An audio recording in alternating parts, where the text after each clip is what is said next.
Hi and welcome to my video. This is the top 5 things to get into a rhythm when owning a saltwater aquarium. Now for number 1, we have water changes. Water changes are a very consistent thing to maintain your aquarium. Your aquarium will need a salt and water freshwater change.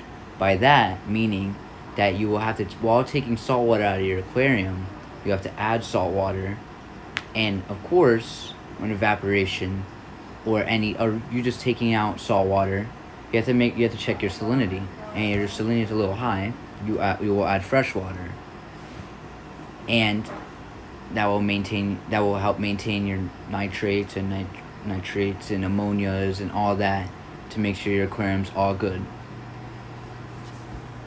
Second would be checking your water parameters.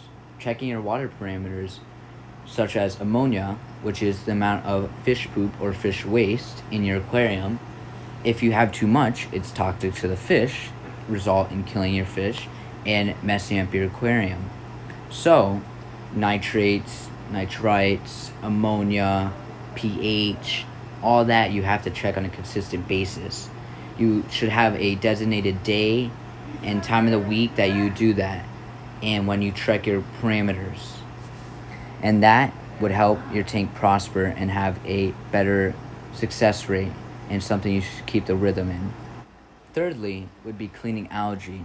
Now, as much as you can get some type of goby or a certain amount of snails, as much as they will do it, and they do a very good job, especially gobies, they will destroy your tank of algae.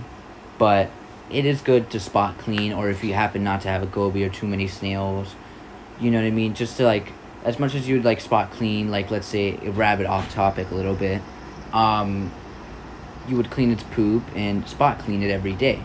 Same thing with an aquarium. If you see a little bit of algae, get your sponge or whatever you use to clean algae. I use algae sponge, so it's much easier to handle. And I stick my hand in the tank and clean. Of course, my hands are good, but I stick my hands in the tank and clean the algae in certain parts. And I do have snails even then. And I even have hermit crabs that clean other algae. So the third thing would be cleaning algae, and it would help maintain your tank. Fourthly would be topping off your tank with fresh water. Now, we mentioned this earlier with number 1 with water changes, but to go a little bit more in depth would be salinity. Salinity is the amount of salt in your aquarium, and when the tank evaporates, the salt in the water sticks in your tank. Only the fresh water, the water, evaporates, meaning that the salt stays, and too much salt over a 1.026 is toxic for your fish. So you would have to top off your tank. Of course, you can get an auto topper, or you can manually put in water, fresh water, in your tank. That's reverse osmosis, and this is something that you will have to keep on top of. And this is really good for you, and this will help your tank be in perfect shape as it should be. And fifthly would be cleaning your filter. Now, depending on what filter you have, I personally have a sponge filter in the back of my aquarium. And if you would like to know my aquarium's a Fluvault 15-gallon.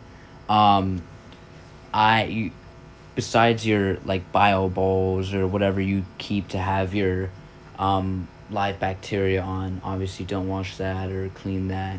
I clean my sponge sponge filters, or any maintenance that you need to do on your mechanical stuff that maintains your tank.